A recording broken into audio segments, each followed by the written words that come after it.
I welcome you all here in the room for the session starting the journey to understand the universe of samples, organized by the brand new sample type classification working group. So I welcome you all in the room and of course the people online. And okay, obviously I also join the acknowledgement of the first Australians and on whose land we are and the elders of in the past and the present. And on a personal account, I would also like to acknowledge the very warm hospitality of all the Australians that I met in this week and the last week. So, of course, a welcome to RDA for the new members. Please, so you should be aware of the guiding principles that guides the RDA community, which is openness, community-driven, consensus, non-profit and technology neutral, harmonization and inclusivity. And so I will start with a short introduction of what is this working group about and what is the problem that we want to consider. So here is an agenda of our session. As I said, I'm starting with an introduction of the working group. After that, we have 3 contributed talks of, say, various related topics to that problem. Then I will present the working plan that we set up for that working group. And as a last contribution, Kirsten will then present the first, say, major task that we want to tackle. So this, the sample type classification working group is just a very brand new working group. This is our kickoff session. And to outline the problem that we are facing, that we want to tackle. So, of course, this is a Research Data Alliance. We are all about research data. And this research data is often collected from a measurement of some physical object. You want to understand its properties. So we are often dealing with samples. And that means in order to make the data that is collected, to make that data fair, you would also need to include a description of the sample that has been measured. And that is a not so trivial task on its own. So often what we see in our data sets, we have these generic bibliographic metadata, like what DataCite describes. This is useful for discovery and citation, but it is insufficient to really understand the subject of the measurement. For that, we would at least also need to have an in-depth description of the sample that has been measured. And it is kind of challenging to decide on the proper metadata standard for the sample description. And the reason for that is described here on the next slide. We have a huge variety of samples that we see in our, say, research institutes. Just more or less randomly naming some of them, by far not all what we see. We have simple things like single crystals and materials.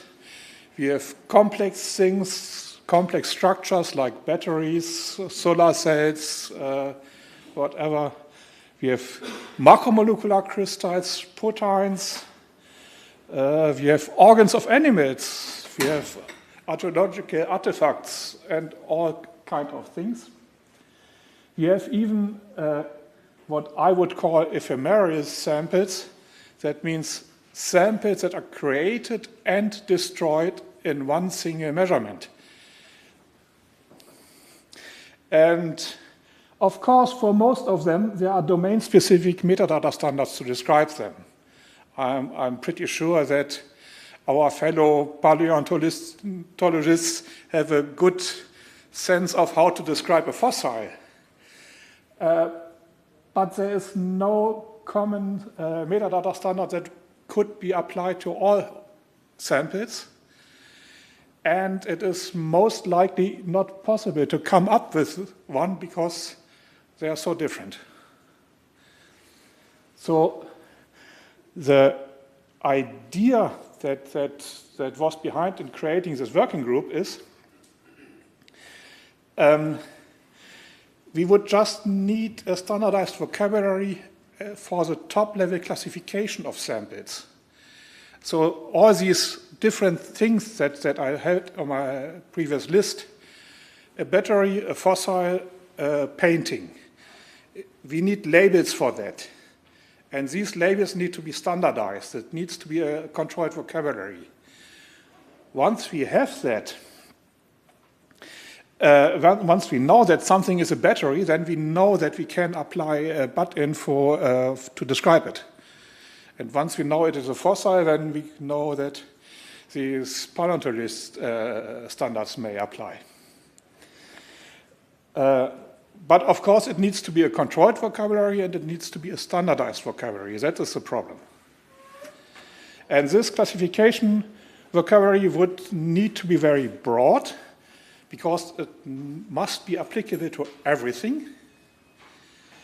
But it should be also very shallow. We should not try to go into the sample description with that vocabulary. We should just remain on the very coarse level of tagging the types. Because it's not about replacing the domain-specific vocabularies, but about connecting them. And just the last line, the status of that working group has been formally endorsed in July, and this is now the kickoff session. And with that, I hand over to Alice about sample collections in the polar science. Thank you. Yes, so hello everyone. My name is Alice Fremand, and I am a geophysics data manager at the UK Polar Data Centre, which is based at the British Antarctic Survey. So I'm presenting on behalf of my colleagues, so Petra ten Hoepen and Mary Whitelaw, who have a more biological background as well, so I have more like a geophysics and geological background, so just that I don't know everything about the biological part. Yeah. So at the British Antarctic Survey, we have many collections that are reflecting the diversity of polar science. So we do have ice cores, we have fossils, we have sediments, we have a herbarium, and we have biological samples and rocks. So each of them, we have a very diverse number. So it can be a very small collection. For example, for ice core, we have approximately 70 samples, but we do have more than 26,000 rocks. So how we manage the different collection is very different, and it brings lots of challenges. So each collection has been created independently with various level of stewardship, and it was not all the time for the same purpose. So getting complete metadata for each sample takes time, especially when not correctly recorded at time of collection, and ever-changing status of samples. So the fact that you can take a sample, but then it subsamples, subsampled, but then it can be also destroyed, or it has different status. So keeping track of this is also quite a challenge for us, because it also can be sent to another laboratory, and then we can have something back which is not the same thing that we sent. So keeping track of all these changes is quite challenging. Some collections, such as a geological database, have so many samples that it's difficult to confirm if the sample does exist or what is the status of it, because it has been also curated for a very long time with different curators, so having all the history is quite difficult as well. So other collections, such as a biological database, consist of various Excel spreadsheets that have been handled by different scientists, and the level of curation is very different. And sometimes it has been just curated for only storage and transport purposes. So that means that we have a box and we need to know what is in the box, but that the information we have is related to the box, but not on the individual samples that we have in the box. Then we have different level of documentation and standards depending on disciplines. And we have various expectations for long-term preservation of samples, where, for example, a biological sample is often collected for a specific analysis and disposed of after use. So at the UK Polar Data Centre, we want to assign an international generic sample number, so IGSN. So Kirsten will speak a bit more about it, but for each sample, but that will be at a different granularity level depending on the collection. We want to make sure that each sample minted with an IGSN does exist or has existed. And the methodology for minting IGSN should be applicable to all samples for ease of development and maintenance over time. And we are already familiar with the minting procedure for data DOI. Reusing existing workflow would be much easier for us. So at the moment, this is what we want to do. So we want to create or have an updated database for each collection, with the relevant metadata for each discipline, and then map the database element to IGSN datasite XML, and then create a datasite XML and validation, then register the PDC as an IGSN ID catalog repository, and then mint. So yeah, this is what I explained, and our journey so far. So we do have an updated database for most of our collection. The biological database is still ongoing at the moment. And then we have mapped the database to the datasite XML element, and we have created the datasite XML, except for the biology and herbarium. And now we need to mint them, but it has also cost involved and other it's complicated. So this is where we are at the moment. So we want to also be aligned with other standards or frameworks, such as CESAR, which is used mainly in geology, like for rocks. So that's why we still use datasite elements that are kind of the same within CESAR and what is in datasite. We do make sure that the elements that are mandatory in CESAR are still available in the database. So we do use the datasite metadata schema 4.5. We don't use taxonomy names as part of the title because it can change over time. And so we have decided that, but this is still ongoing, but that's because it can change. And then in terms of keywords, so we have generic keywords, so mainly from the GCMD, so general, I don't remember this. You can search online, there is the link. Then we use some specific botanic ontologies, and we used the CISA for geology and different marine-specific ontologies. And we update the XML when the database is updated. So for this group, we have tried to look at the different characteristics of our samples. So there are different type, dimension, treatment, provenance, storage, content, and identifiers that we can use.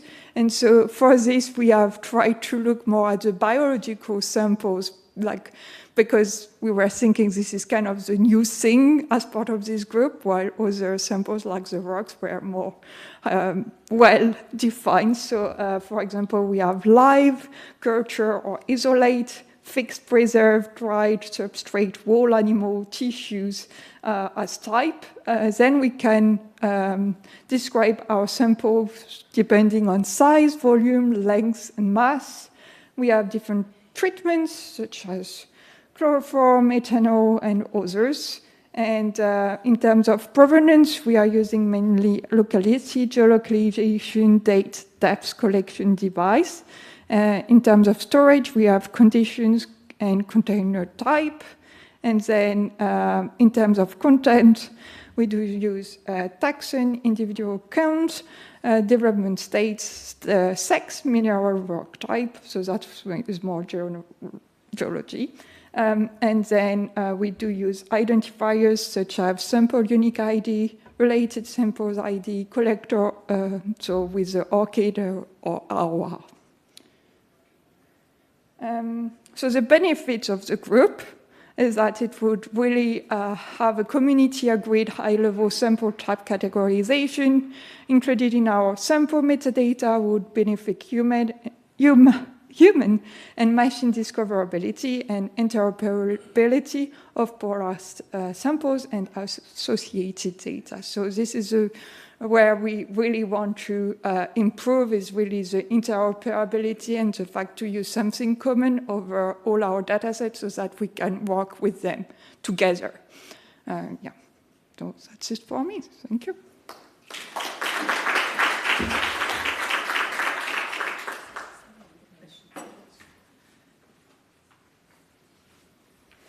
If there's time for a question, Alice, thank you very much for this. The issue that we currently face with registering IGSN through DataCite is that the current metadata recommendations are largely not appropriate for, or not sufficient for describing samples. So if you use the Caesar vocabulary in your database, I'm really happy. But all these vocabularies that you mentioned, are they, do you use RDF format vocabularies? So are they registered? Because these could be easily included in the subjects of DataCite. Yeah. And with the URI, and this would then be the next step, I think, for making it really visible in DataCite too. Yeah, so in the DataCite XML, there is a specific subject. And so for each subject, we can link it to the URI. And so depending on the discipline, we will use different vocabulary. And we do use different vocabulary. For example, the GCMD will be used at the same time as a specific one, like the CISA one, and so on. Yeah. And for the XML, for just to go back on CISA and DataCite, I think it's a very huge thing for us because we want to, we are not many in our repository, so we can't do, one will go to CISA, one will go to Disco, one will go to, it's a lot of work. And so maintaining one workflow would be much easier for us. While all the DataCite element does not cover all the requirements that we can expect from a discipline-specific one, we need to remember that it's used for discoverability. And so that's why I think, at least for high level, it's still something we need to consider, while then you can be directed to the database where we do have the specific tools that are related to the discipline.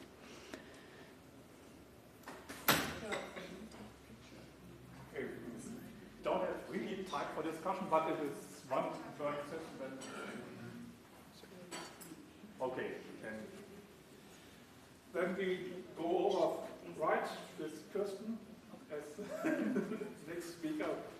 He will tell us about the experiences from IGSN. Yeah, thanks, Rolf, for this opportunity. For those of you who are not familiar, IGSN stands for International Generic Sample Number. It has derived from the Earth Sciences and is still very much used. And I see Kirsten Leonard in the room. She was the inventor of the IGSN. And I briefly speak about like 15 years of, no, IGSN EV was founded in 2012, so we're speaking about 13 years of IGSNs and some lessons learned. So I start with the physical samples. In the geosciences, they're paramount. We need them for as sources for many of our data. In the same time, they are deeply in the long tail. So the IGSN was actually invented to enable the connection between samples and research data and publications. So IGSN EV since 2012 is a non-profit organization managed by an international membership organization. IGSN has been used as handle identifier, as handle PID until 2022. And as all the persistent identifiers, they are globally unique, resolvable, and citable in the literature. Since 2016, IGSN are acknowledged related identifier types in the datasite schema. And as such, they are able to track samples through the literature, because the common case was that samples have been reported as under different names, and no one could ever make the connection between the two samples, but they were originally from the same sediment core, for example. So the positive thing is that IGSN makes samples fair and part of the digital data curation workflow. Just to illustrate, they are usually at the lower end of the food web of research output. So the sample is analyzed in the lab. You have data, and you see the blue links that are actually the IGSNs reported in the data tables where they should be. Then you have either code or not code, but then you process your data to derive analysis, hypothesis, and publish them as papers. And by using IGSN that actually bring the sample description online via the persistent identifier, they can be citable. They can be cited in data publications. And if you collect ORCIDs, RAWs, and all the related references for all these objects, you can make the digital connection. And as such, the samples can become really a research output acknowledged in papers. There are difficulties. There is the high number of granularity. I speak later about it. But technically, it is possible to make it machine readable through this standardized metadata. The core of IGSN was their modular metadata schema, because we already knew, and Alice has presented it, that there are many different sample types. Coming from the handle world, we reduced the core metadata to really only 3 or 4 metadata elements needed for registration. And then there was the common kernel that we expected to be, that is the core descriptive metadata that we encouraged all our agents to provide along with their samples, that supports discoverability of the data. And on top of that, we needed the flexibility to develop many different metadata schemas that are suitable for all the different objects, from biological samples to soil samples to water samples. And this is an old slide of Kirsten, I don't claim to have it done. Okay, so lessons learned after 10 years. The positive, we managed to register more than 10.5 million physical samples, and they have been registered via 10 international IGSN agents. They were all centrally registered and managed by one single handle server. Since 2023, we have done a strategic partnership with DataCite that ensures the technical scalability, which means technically IGSNs are now registered through DataCite, and they are technically DataCite DOIs. I just continue with the positive things. They are citable in scholarly literature. Although it's challenging, I don't know any journal who allows me to cite 100 papers, 100 samples in my reference list. So this is really a challenge. But technically, we can include them as related identifier type. Some geophysical samples we have where IGSNs have been cited in papers include, for example, samples from scientific drilling projects where the topmost IGSN of a chain is included in the paper, just to give it a start. And from that side, you could go below to all the others. There's also some data policies of journals that require or that encourage users to get IGSNs, for example, AGU. And IGSNs are also mentioned in the Australian National PIT policy that have just updated a new report that is really interesting and and good to read. There's one more. What we also see that for several years IGSNs are getting increasingly attractive beyond the classical geosciences. We have now an archaeology community of practice that has developed or is currently finalizing the specific metadata schema for archaeological samples. Rolf is here, and the material sciences with the synchrotrons, they're interested to use them. So it is getting more visible throughout across the disciplines. Challenges are, of course, the high granularity of samples that makes citation of them extremely difficult. And another challenge that we have always seen, even through the first 10 years, strongly managed and organized with this central handle server, not all IGSN agents agreed to provide and to share the IGSN description schema, which had made the creation of a central sample catalog pretty difficult. And it's not yet there, but people are asking for them. I mentioned that that IGSNs are now registered through DataCite DOIs, which means that each DataCite member, whether or not they are member of IGSN EV, technically can and have the right to register IGSNs. DataCite recommends to use dedicated IGSN repositories, which is extremely helpful. But looking at the metadata recommendations that are publicly available, and I was part of the group that developed them, we have started with the mandatory fields because you have to fill these mandatory DataCite fields to be able to register a DOI, which then is only the bibliographic metadata. But if you look at the metadata schema, you find a lot of recommended for discovery elements that you could possibly use with additional sample description if this was wanted. So we know and we are all aware that it's not enough for comprehensive sample description, and this is why at least ESA and GFZ and now BAS also, we stick to the granularity of the original metadata schema, but still use the DataCite schema for getting the identifier.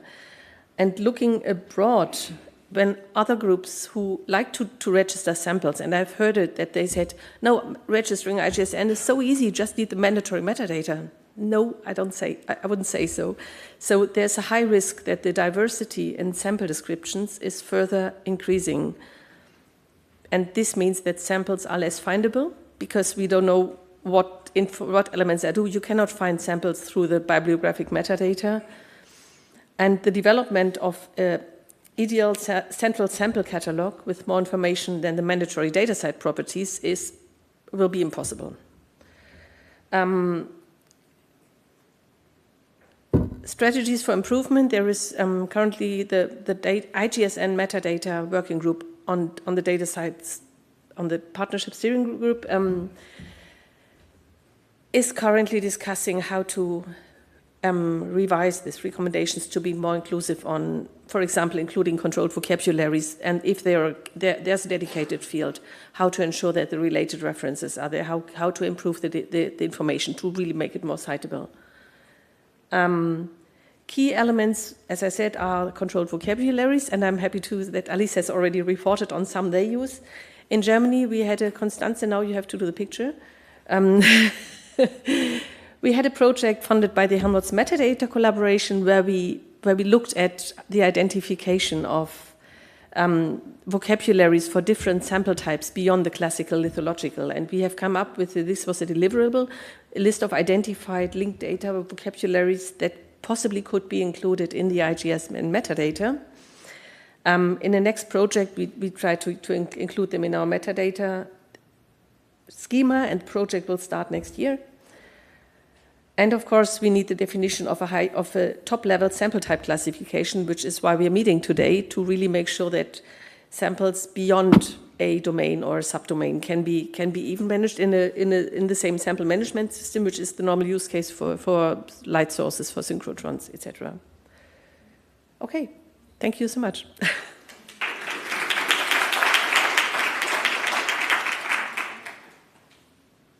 Thank you. If there are not burning questions.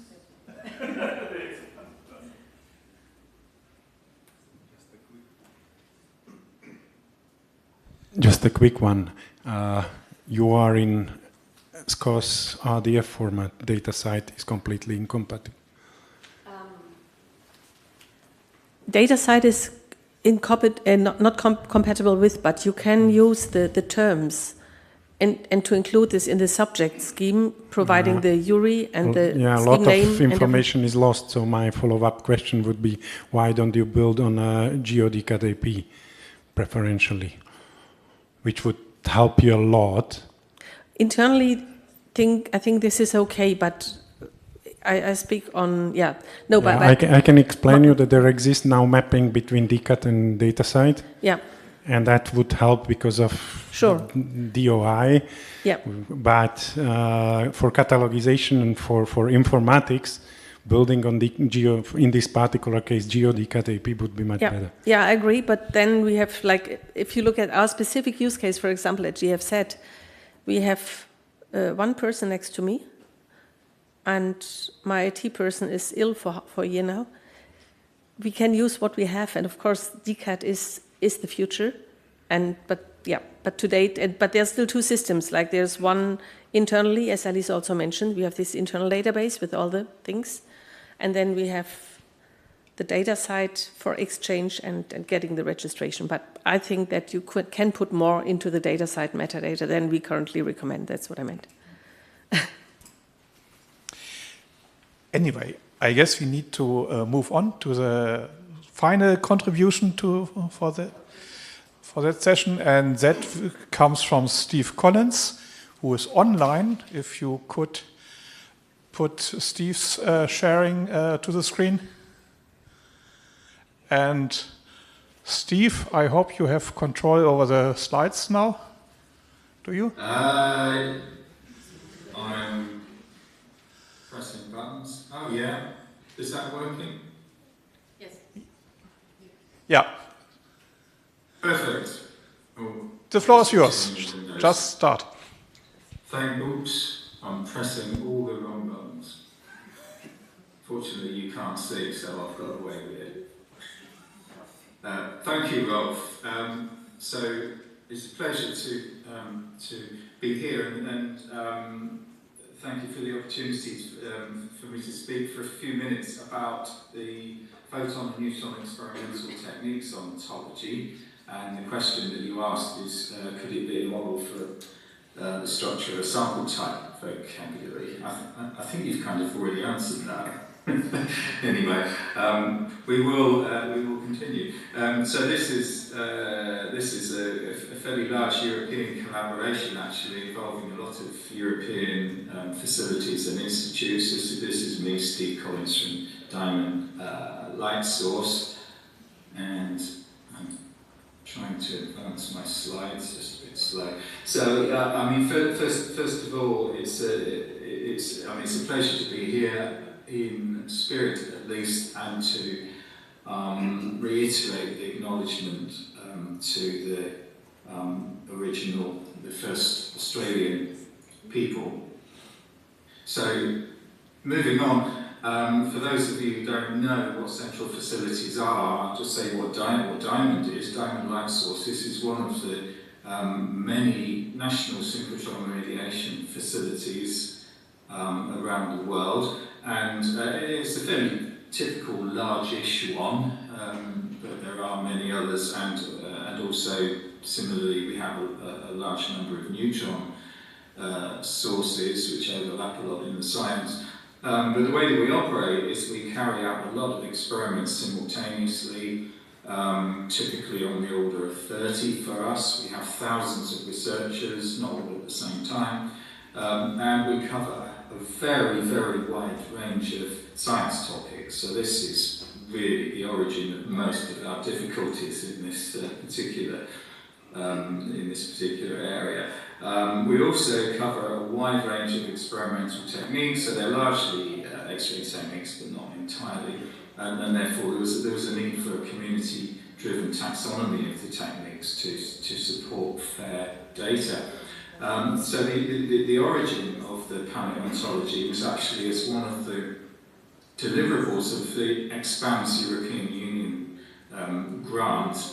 So we had, let's say, a small resource to develop relevant ontologies, and the two things that we looked at were the nexus ontology. So this is an ontology to underpin the nexus metadata model, and then the second one was the PANET photon and neutron experimental techniques ontology. Now, the really nice thing about these is that our deliverables were version 1 in both cases, and in both cases version 2 is well on its way. So the Nexus International Advisory Committee are developing version 2, they've taken that over, and we are developing version 2 of PANET, which I will mention. I should say actually that when we looked at what was going to be our highest priority for ontologies in this area, we thought that sample types was definitely the most important thing to do, but it was too big and too difficult, so we kind of shied away from that and focused on things that were smaller and also were really within our domain. We legitimately owned these topics and had access to relevant experts, but the sample types were always the thing that we really wanted to do. So what's the purpose then of the paleontology? And I think it's very, very important to work out, what these things are going to be used for. So this is basically an ontology to support catalogue services, i.e. findability. It provides a controlled vocabulary of technique names with global persistent identifiers. We have alternate, so for example, links to Wikipedia entries. So this thing could also be used as kind of a teaching aid or a way of making sure that the community has an agreed common understanding of what things mean. It has class-subclass relationships, and these are the basic building blocks of the descriptions of the techniques. And we can have semantic mappings to similar or equivalent concepts in other vocabularies. So the terms in PANET are machine actionable. There's kind of cryptic numerical terms, but if you click on one of them, there's one here. If you click on that, then you will find out what this term actually means. And in this case, it's multi-wavelength anomalous diffraction, so it's not obvious. So the idea here is that to use this, what we're hoping is that a user will be able to create a package of data and to tag it with, for example, MAD, and the system would know that MAD is an alternate name for multi-wavelength anomalous diffraction. It would then find the particular identifier for that technique. And then when you search for data, you would search for more generic terms. So you will be able to search for anything which is a superclass of multi-wavelength anomalous diffraction. So if you do a search for macromolecular crystallography, for example, it's going to find the things that were where the user tagged the data with MAD. So that's the basic idea. So in terms of the design, the photon and neutron technique classes are defined by their properties, but in version 1 at least, to simplify the logic and really focus on the data search use case, we define the properties only in terms of the classes, superclasses and subclasses, and we select a set of 4 top-level classes, which are kind of the building blocks of the technique, and they relate to the probe that is used, the process, functional dependence, and purpose. So we can see these top-level classes here, if you can see my mouse. So, for example, the first one is defined techniques that are defined by an experimental probe. Everything here is a technique, is a photon and neutron technique. So this is just kind of shorthand notation, but everything is a technique. It's not actually a probe. This is not actually a photon probe. It's a technique that's defined by a photon probe. So we have defined by experimental probe, could be a photon probe. We take a subclass of that. It could be an X-ray probe. It could be then a hard X-ray probe. So we can take subclasses of all of these concepts. Defined by physical process, could be absorption, scattering, diffraction, whatever. Defined by a functional dependence. So what are you measuring against? So it could be as a function of position, momentum transfer. And defined by a purpose. You know, why are you doing the measurement? What are you hoping to get out of it? And that could be an electronic band structure, a crystal structure, or an image or something like that. So these are really the basic, simple building blocks of the techniques. And in order to define the techniques more precisely, we use subclasses. So we use a combination of kind of single inheritance, and this really speaks to making subsets of the experimental techniques. So, for example, we can have techniques that are defined by a photon probe, and a subset there of the techniques would be the techniques defined by an X-ray probe, and then inside of this we could have techniques that are defined by a soft X-ray probe, for example. So increasing specialization.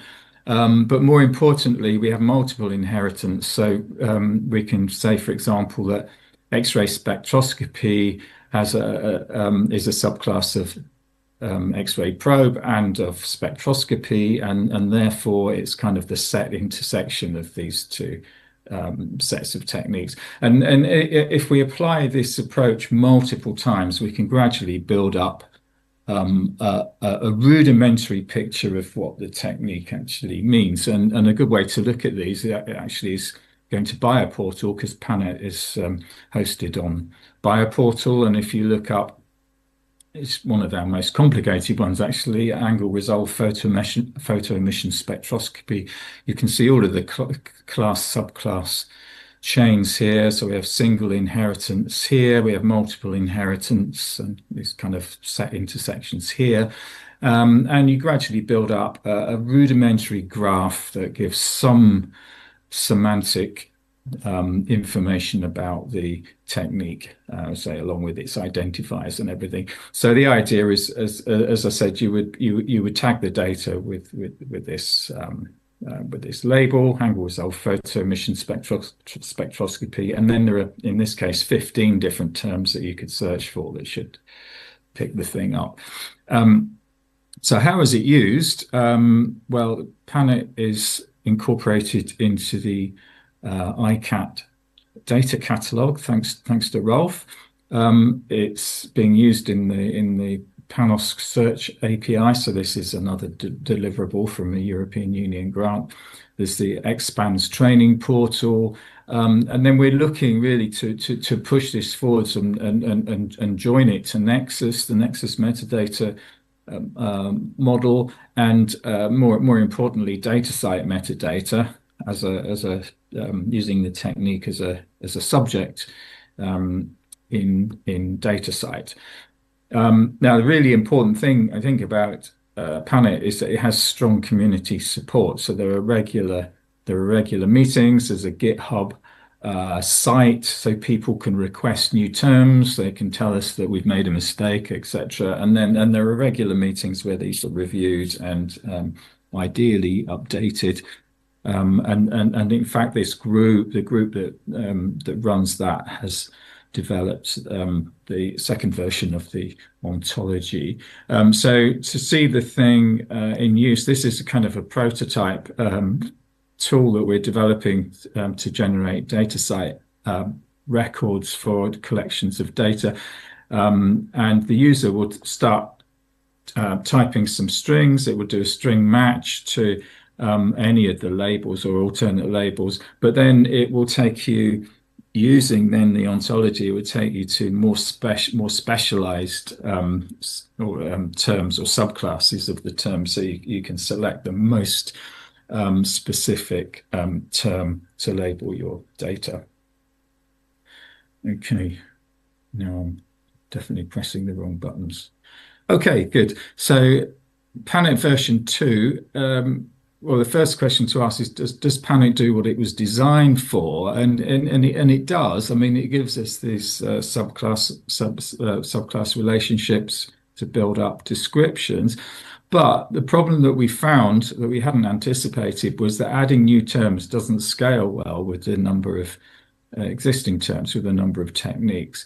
So, for example, we got, I can't remember, 350 or so techniques. And if you want to add a new term, you describe your new term in terms of the techniques that already exist. Now, most of them are irrelevant, so it's not that difficult, but you really have to have a rudimentary idea of what's already in there. Use those as your building blocks for the new techniques. So that's absolutely fine. But the problem is, now you've added a new term, and what you really need to do is to go back and re-examine all of the existing terms in the light of the new term that you've just added. And this is where it becomes really quite complex and very easy to miss things. So it doesn't, this approach does not scale well with the number of terms. And also it's very easy to miss logical inconsistencies. So in version 1, we found that there are a number of terms missing.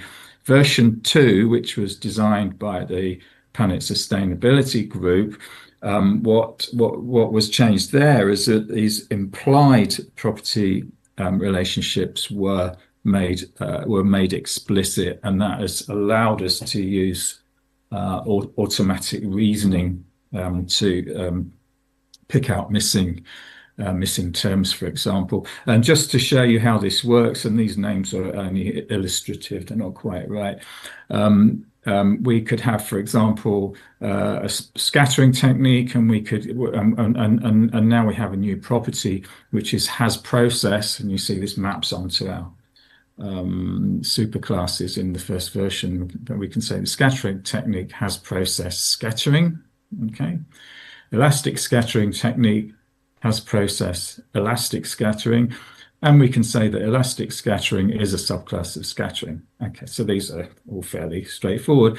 But then the machine can then reason that elastic scattering technique is a subclass of scattering technique. Okay, this is kind of obvious to humans, but not to machines. And this is the kind of thing that we've missed, where we found a lot of gaps in the earlier version 1 of the ontology. So having a small number of these explicit relationships, explicit properties has been really helpful, and this is going to be the main version of Panet very soon, if not now. Maybe it is now. So in terms of use, actually, there's no real difference, because the user will just be exposed to the subclass relationships, but it's really for the builders of the ontology where these relationships are particularly useful. So it's very much backward compatible. The new version was published recently in Journal of Synchrotron Radiation, if people are interested.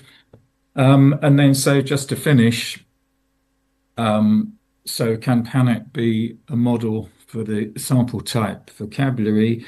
And as I said, I think Rolf has already answered this question to a large extent, but I would say yes in many ways. So Panet is focused to solve specific problems, and that needs to be the case.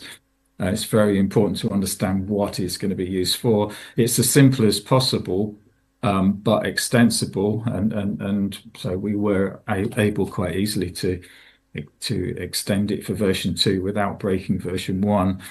And it has, this is the most important part, it has strong community support and access to community experts. But in other ways, I think it's not really ideal for a sample vocabulary. I mean, one thing also actually is that the Panet ontology basically doesn't have any individuals. They are all concepts or classes. Everything in there is a class. Whereas samples, there are most definitely individual samples. So a sample vocabulary is different because it spans different domains of expertise. So this is, as Rolf said, not something that can be done centrally. It has to be delegated to the individual domains of experts. It probably has completely different uses from Panet, and these need to be specified. And then I would say that what we need initially, which is also what Rolf said, is a kind of higher level ontology, and maybe a useful model is this subject resource application ontology, SRAO, which is attempted to do this for subjects and then linked to more specific domain ontologies. So yes and no, and I say I'm just reiterating what Rolf has said, and I will stop there. Thank you. I hope I'm still connected, actually. Yeah, thank you, Steve. That was great. And I wanted to particularly thank Steve for it is 3 a.m. in the morning. And it's cold.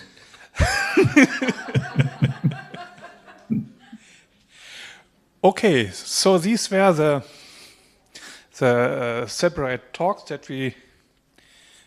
Could you bring now the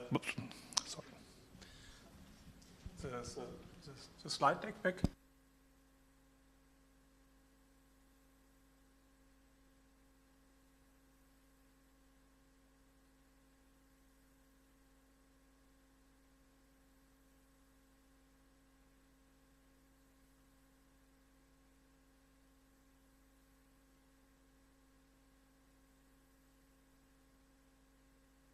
There are three,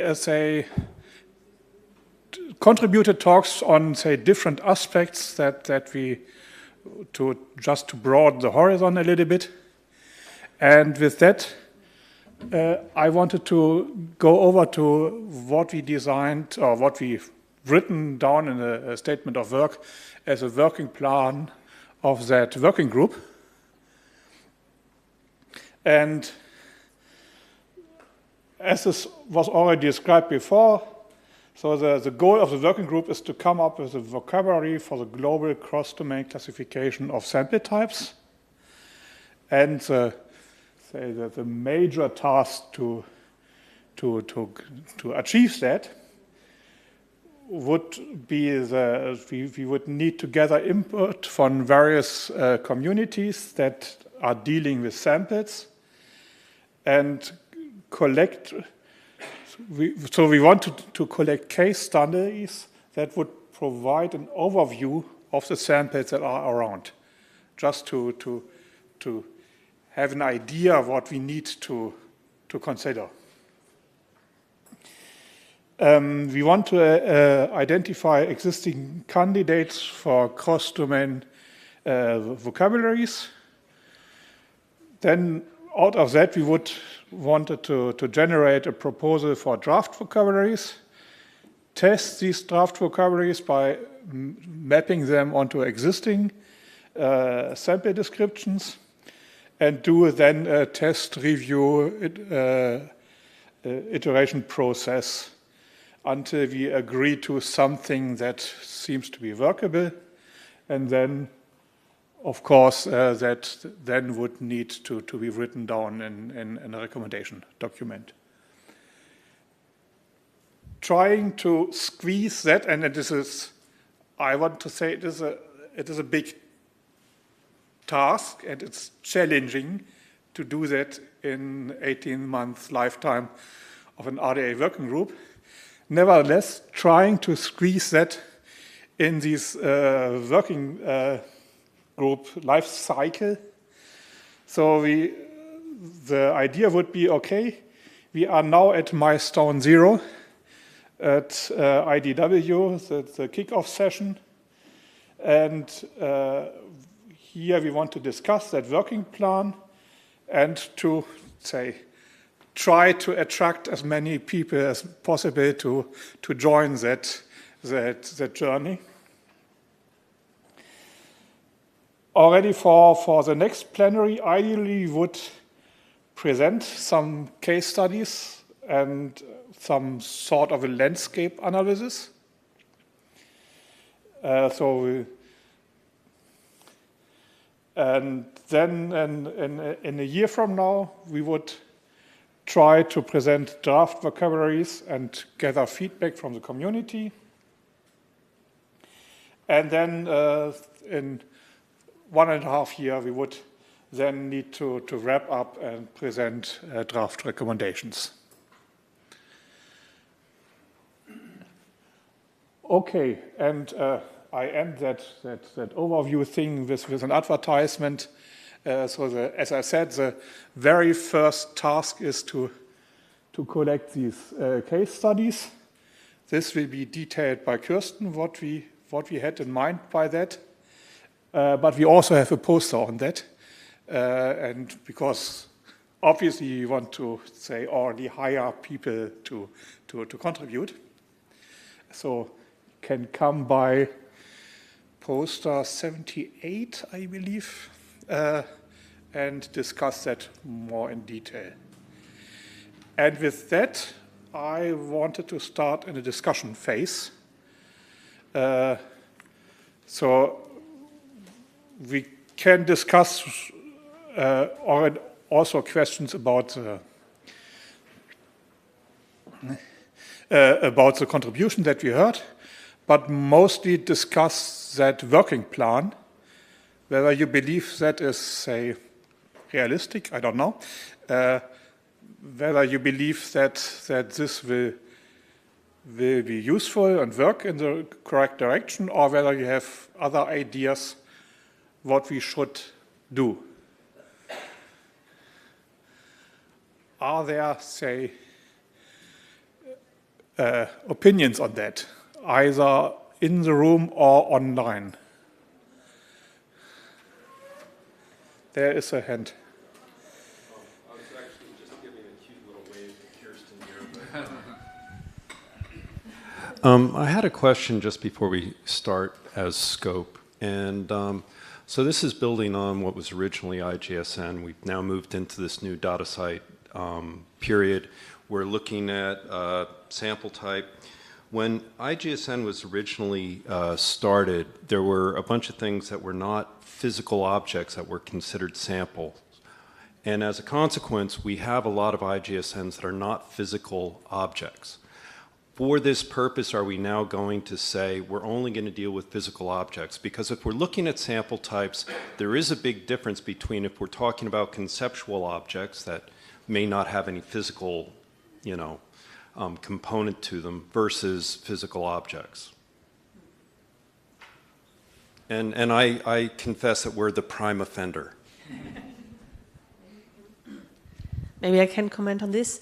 I think even with IGSN, and I know that GA is the edge case for using it for sites and for just virtual objects. Even at others, like what we do at GFZ is when we have scientific drilling projects, the first IGSN is actually the borehole, which is a non-object. And whenever this borehole is associated with physical objects like the core sections, this helps us on the metadata side to provide the description. But we would not go for example, registering boreholes just because they are, but only like when they're related to samples. And this case happens also in terrestrial samples when they are collected in a specific site. And then this is just to make the connection, the top level IGSN. But what we want to do here is really to enable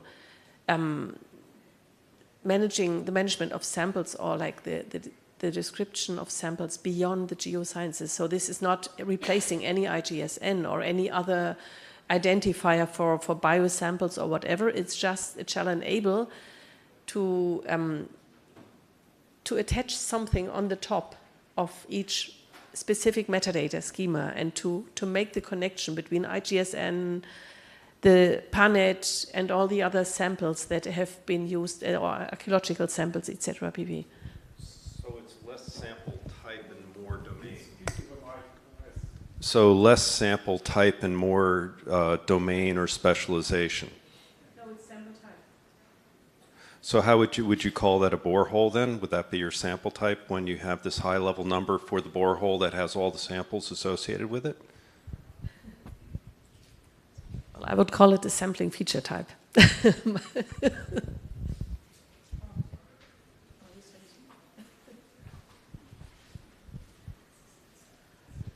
But don't forget, when we defined the IGSN minimum metadata, when we combined with DataCite, we said an IGSN could be used for a sample and for the sampling feature, what you sampled.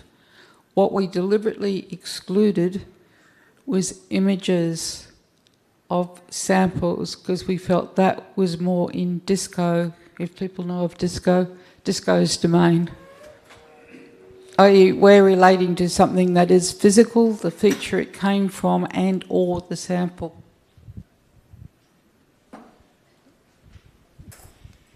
I would also add, if you allow, I mean, IGSN is very important as something that we need to connect to, but we should not confuse this task with IGSNs. So this task is about classifying samples.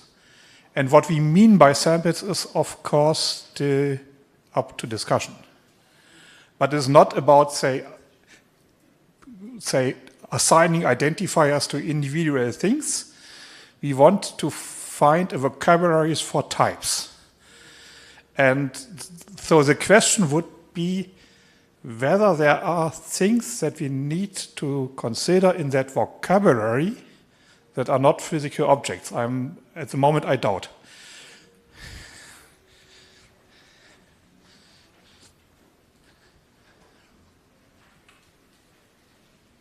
Maybe you started to answer this, but with your landscape analysis, is there a design criteria, what you're looking for? Is it beyond the geosciences? Are there kind of, what are the features in these other vocabularies that you want to look for? I mean, for the scientific domains, it's definitely beyond. So our aim is to, say, cover all the scientific domains. Because we have objects that are measured that come from, well, all the domains.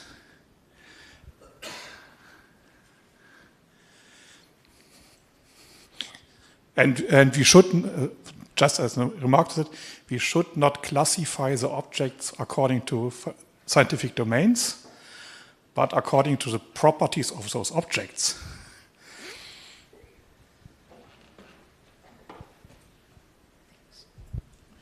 Hi, Natalie Rea, University of Arizona. I'm also with CSAR. I'm CSAR's User Experience and Community Engagement researcher.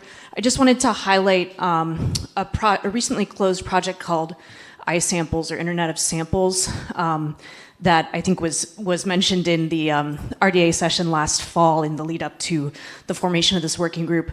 One of the outcomes from that project, which aimed to establish a centralized discovery portal for interdisciplinary physical samples.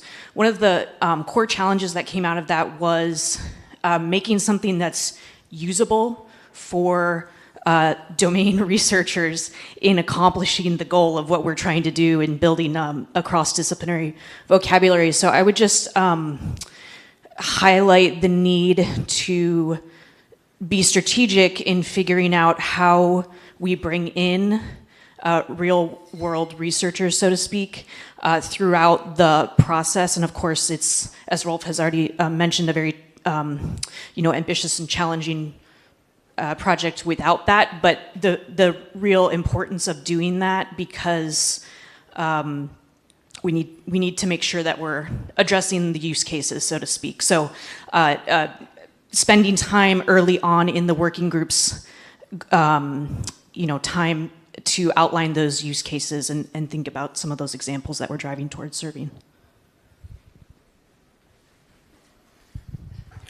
Shouldn't we follow a little bit what was said by the third presenter and first define, or in parallel, define how we want to distinguish sample types, as they used probe, I don't remember now, the 4 classes they used. That's one thing. Probably this is our first job. And second, do we have some, for the landscape analysis, do we have some form, or do we have something to use for collecting the information about the existing samples? Yeah, we have something coming up on that in any moment. I don't think we've got any questions online at the moment. Obviously, if anyone on Zoom wants to ask anything, feel free to type it in. We have another short presentation, and then we should have hopefully another few minutes for any further questions or discussion. I would like to point you all at the collaborative notes if you have not found them yet. If you are in the IDW app or on the virtual platform, go to the session. There is a link where the presenters are listed. There's a link which takes you to the working group. If you'd like to join us there, you can sign up. And under that, there is a section that says agenda, and there's a link there to the collaborative notes. If you can have a look there, fill in anything you feel you would like to fill in, and ideally provide your name and email addresses so that we can come and ask you more questions later. Thanks.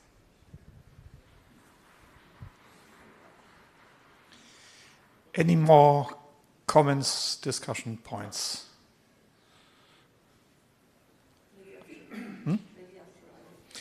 Yeah. If that is not immediately the case, then I guess we should go on with Kirsten's presentation on the collection of use cases, which already say touches what has been partly discussed already on how to engage people. Yeah, okay. So I think initially, well, the question is, what input do we need from the community for landscape analysis? And I'm really confused to see all these extra blanks in my words. I wasn't, anyway.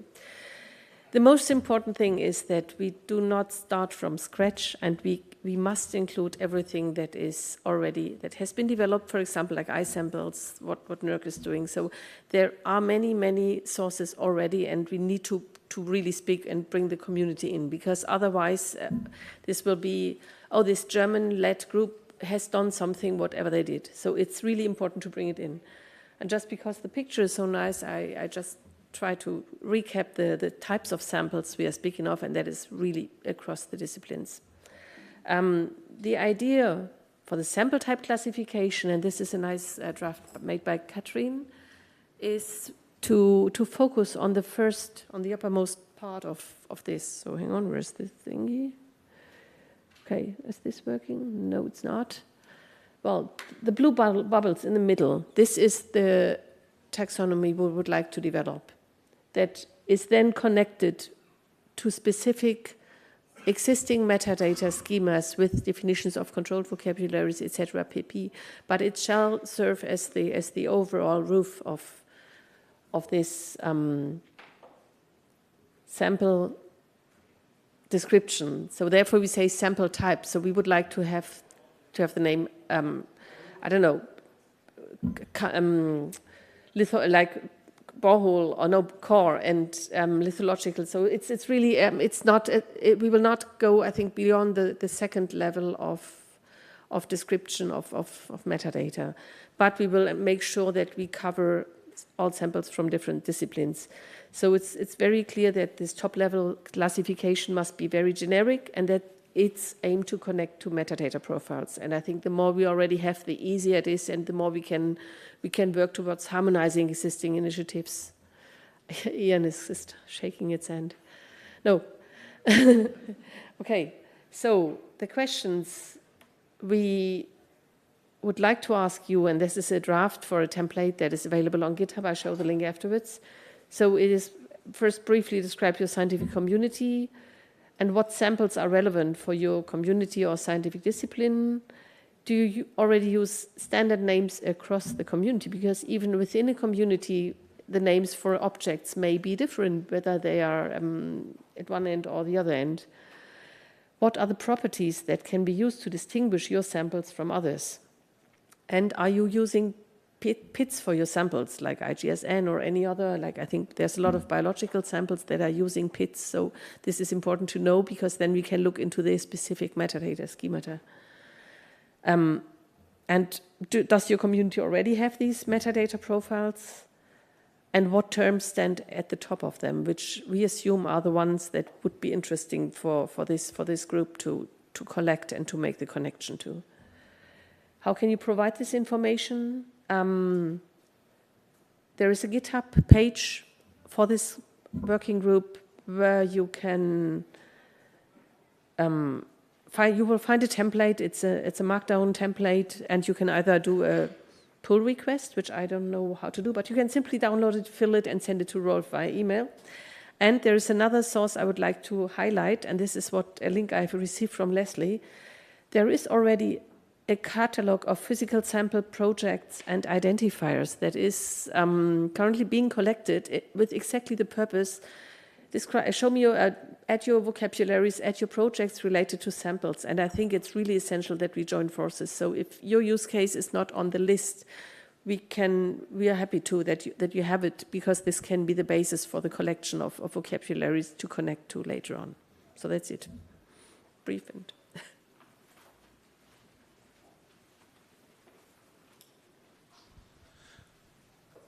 So this was the idea how to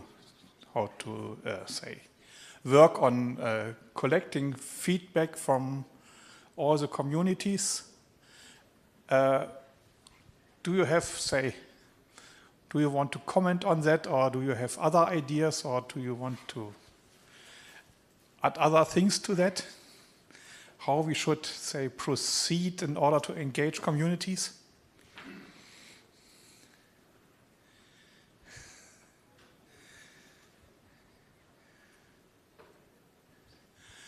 I see at the moment no.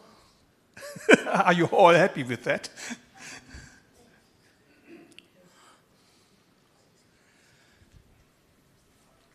Are you sure that template MD is the right way? Wouldn't something like Google form would be easier to approach by community?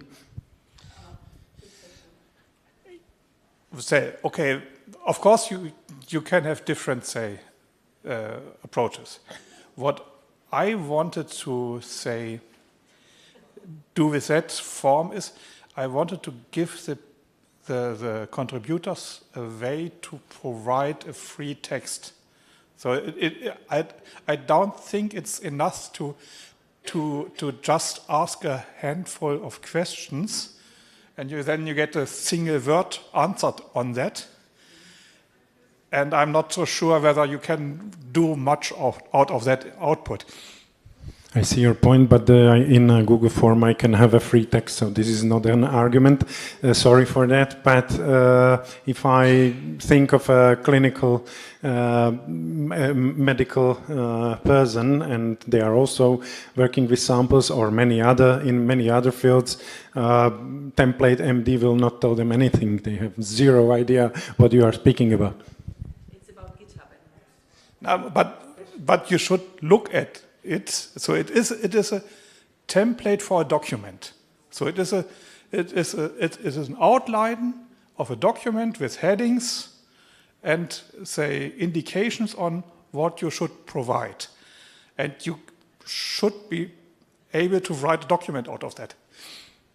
Well, I think he mainly refers to the large part of the community who does not know how to use GitHub, because they might not have a GitHub account. So I think providing additional possibility to provide information on the use cases, especially when we're speaking about the long tail, a web form or Google spreadsheet even, this is definitely something we should consider in addition to the fancy GitHub thingy, which I can't use either. So.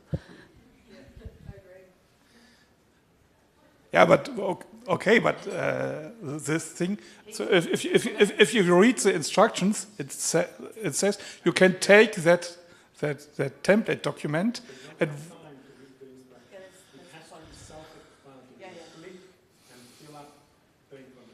I think having two options is definitely useful, especially when we speak about reaching out to people.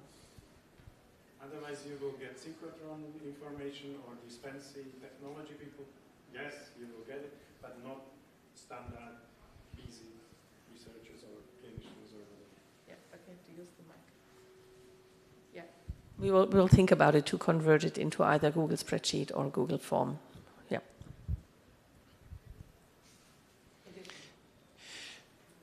In any case, what I would suggest is it's very important to have a traceable way of document this input. So.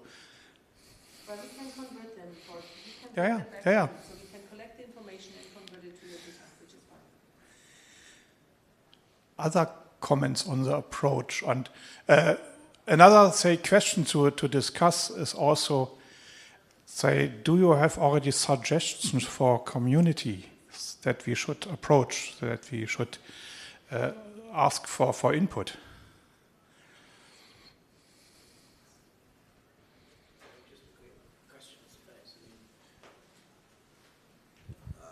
What I'm going to say isn't from any direct involvement in this, but you mentioned biological samples. I think, have you been talking to RID people and SciCrunch, whoever's running that now, because I'm sure they've got a lot to say. I don't know what it would be, but if you're not reaching out to them, I'd probably strongly recommend that you do.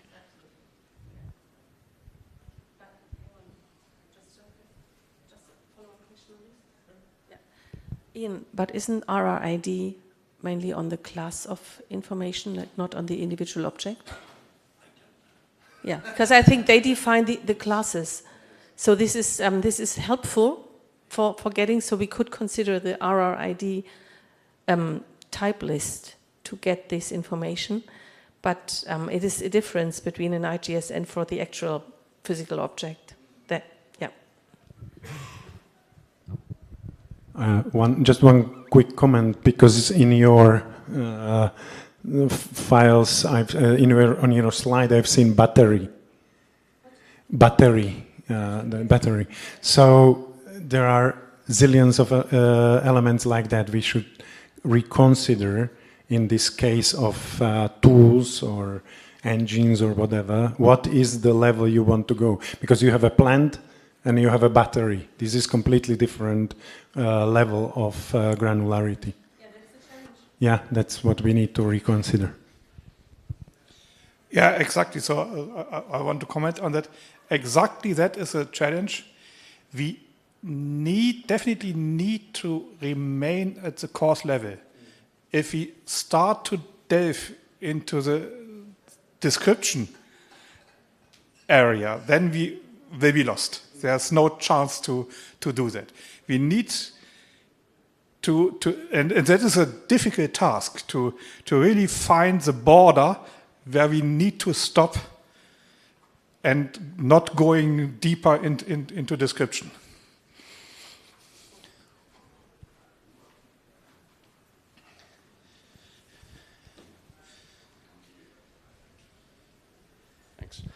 So I'm Vance Kelly. I work here in Queensland. Used to work for the Department of Resources, where this comes from.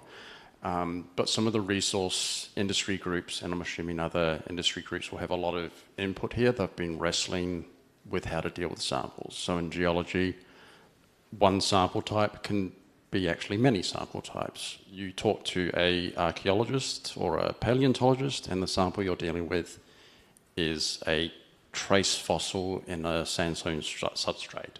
You talk to the sedimentologist and it's a sandstone. It's a rock sample. So you've got two different sample types that are exactly the same sample, and how do you deal with that? So it kind of comes back to the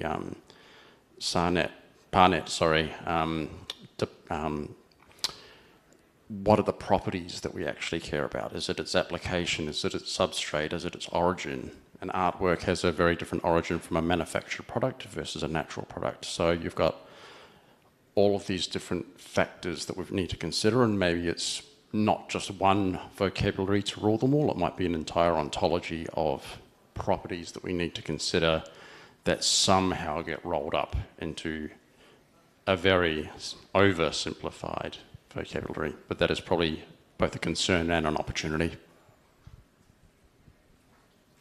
Yeah, completely agree.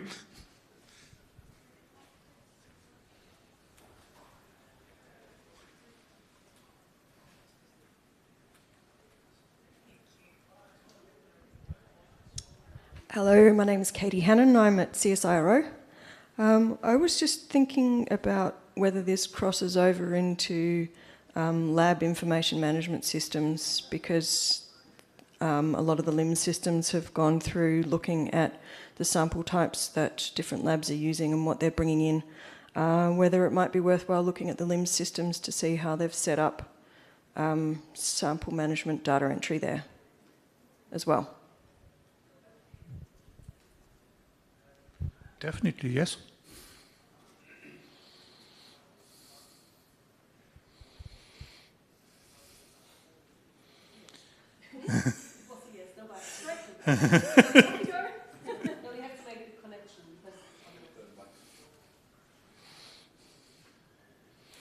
Are there questions online? I just want to ask everyone to sign up for in the notes. There's a list of participants, and to date we have, I think, 8 persons. So it would be great if you added your names.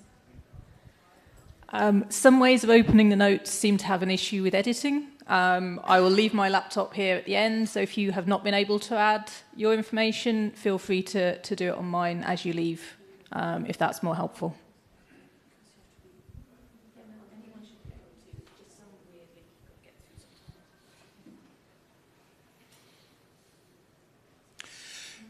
Any more, say, discussion points? I mean, we have 9 minutes left, which is not so much, but still we have a few minutes to continue the discussion.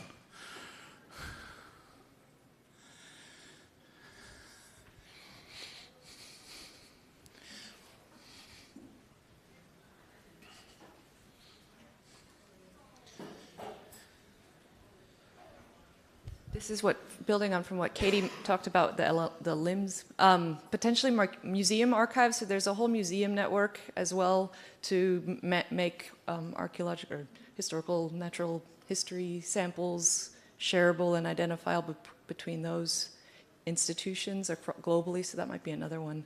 Not that I'm involved with them, I just know they exist from different domains.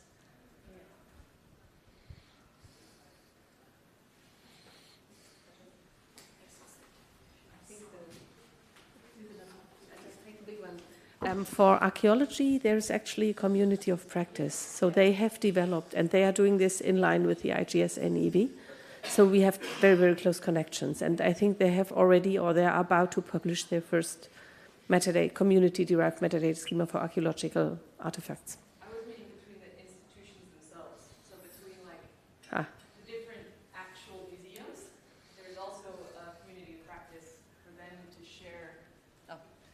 Between the different museums themselves, there's also a community, not as a science or domain, but as a practicality of knowing what you have from a librarian cataloging. There is also a global effort underway to make that feasible so that the Smithsonian can talk to the... Is this DISCO?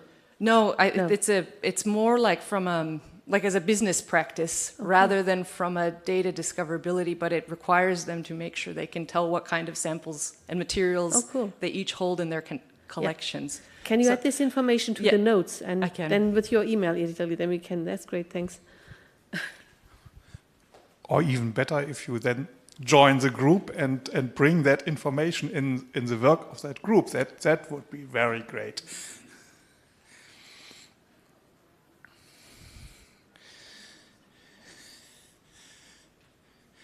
Otherwise, if there's not more to discuss,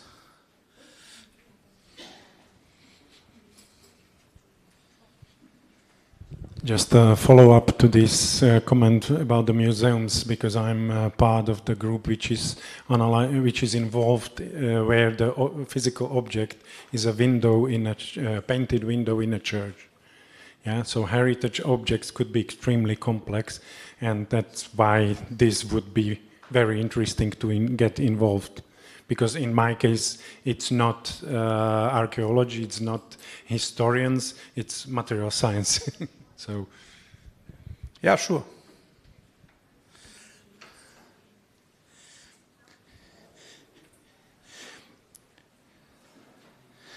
Otherwise, if there are no more questions, then I would spend the last 5 minutes maybe to discuss a little bit logistics of the group. So we planned for meetings until that plenary. And we need to now reschedule on how we should meet, because we had the hope to involve much more people starting from here, and so it would make sense to involve them also in the planning. So my gut feeling is that monthly online meetings would be probably the right frequency. I see some nodding.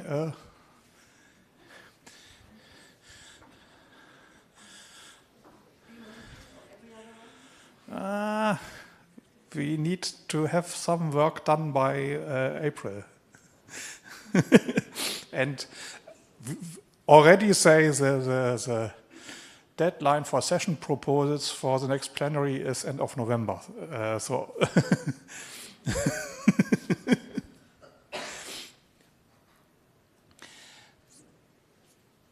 I thought about, I mean, it might be the easiest to fix something if we just go for the second week of the month, and I would send out a date poll for which day and time within that week. Is that the approach that... So the idea is second week of the month avoids all the holidays that we have in front of us. Okay, then I'm going to do that. And another, say, issue is that in all worldwide groups is that time zones is difficult. What we do in the persistent identification of instrument working group is that we alternate between months, between an Europe-America friendly time and an Europe-Asia friendly time. So that we have every other month meeting in the European morning, which would be then okay for the Australians, and in the European afternoon, which would be okay for the US folks.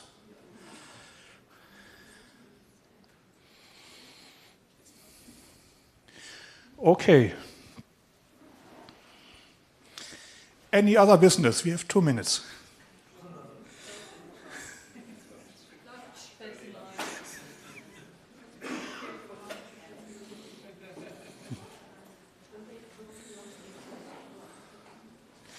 If that is not the case, then I thank you all for coming. It was a great session.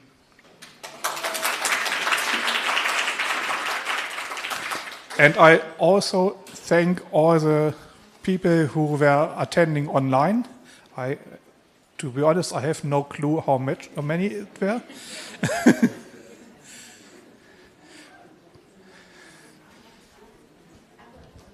Just a quick reminder, if anyone still wants to fill in their details in the notes and hasn't been able to get to the point where they can edit them, feel free to come and fill them in up here.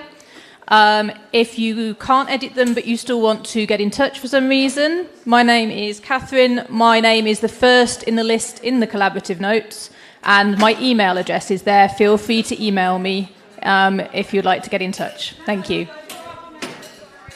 And we will also link the slide deck from the collaborative notes. It's not happened yet, but we will still do that.